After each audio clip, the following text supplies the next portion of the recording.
এই মন এখানে রাখাল রাজা বাঁশি বাজায় গোঠে, তারি সুরে পূব আকাশে চন্দ্র সূর্য ওঠে, ওরে আমায় কে আর পায়।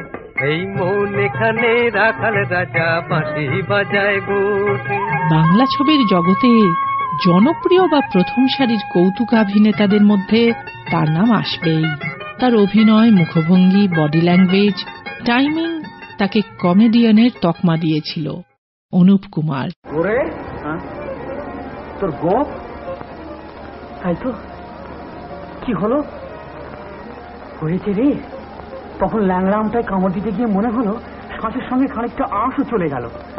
তাই তো ভাবি ল্যাংড়া আমে আঁশ, গোপটা বোধহয় পেটেই সেজিয়ে গেছে। অনেকের কাছেই তার পরিচিতি হাসির রোলে, কিন্তু অভিনয় জীবনের গোড়ার দিকে রীতিমতো সিরিয়াস ভূমিকায় বহুবার তাকে দেখা গেছে।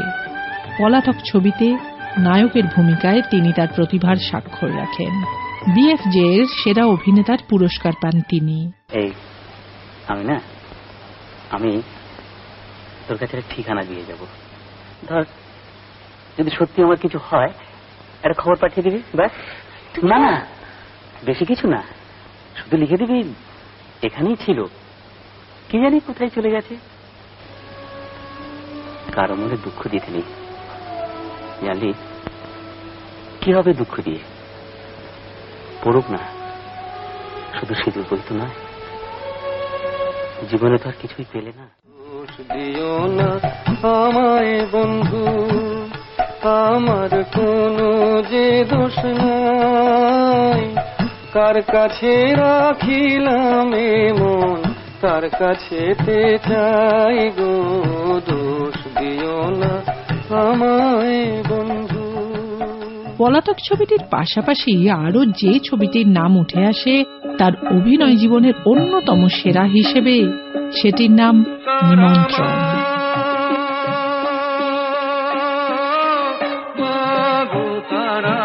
সিংহ পৃষ্ঠে ভর করিয়ে আলোয় করে ত্রিভুবন, সিংহ পৃষ্ঠে ভর করিয়ে আলোয় করে ত্রিভুবন, তুমি ব্রহ্মময়ী মা, তুমি কৈলাসের মা,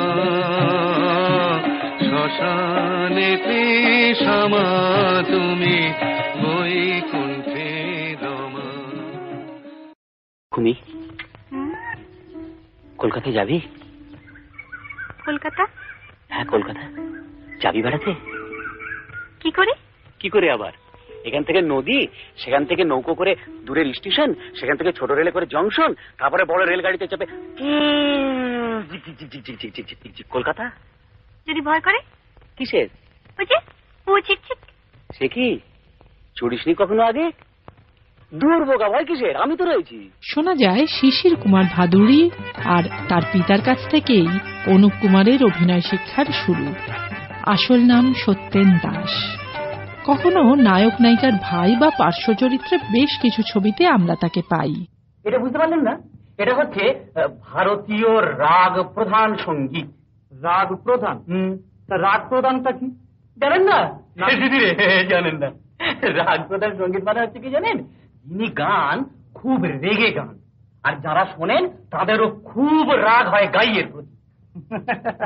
বুঝেছি, তুমি আমার সঙ্গে ঠাট্টা করছো। বুঝতে পেরেছি। ক্রমে কমেডিয়ান হিসেবে বহু ছবিতেই তিনি অপরিহার্য হয়ে পড়েন। অনেক সময় হাস্যরস জোগানোর পাশাপাশি ছবির এক গুরুত্বপূর্ণ ভূমিকা পালন করে গেছেন তিনি। ভাইয়া, শরীরটা কি খারাপ লাগছে? কই না, লাগছে না? না তো। দেখি তো।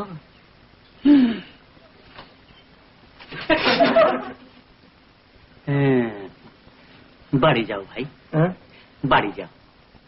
পরে তোমার সঙ্গে আমার একটা প্রাইভেট টক আছে। কি ব্যাপার? তুই শতকে নাক গলাচ্ছিস কেন? বলছি না প্রাইভেট কথা। অনুপ কুমারের জন্ম 1930-এর 17 জুন। একই সঙ্গে কৌতুক আর সিরিয়াস অভিনেতার সংমিশ্রণ ঘটেছিল তার মধ্যে। অনেকেই তার অভিনয়ে অনুপ্রাণিত হয়ে অভিনেতা হতে চেয়েছিলেন, এমনও শোনা যায়। দেখো, আমি তো বাবার সামনে একবার মুখের বলে দিয়েছি যে আমি মামাকে ছাড়া কাউকে বিয়ে করবো না।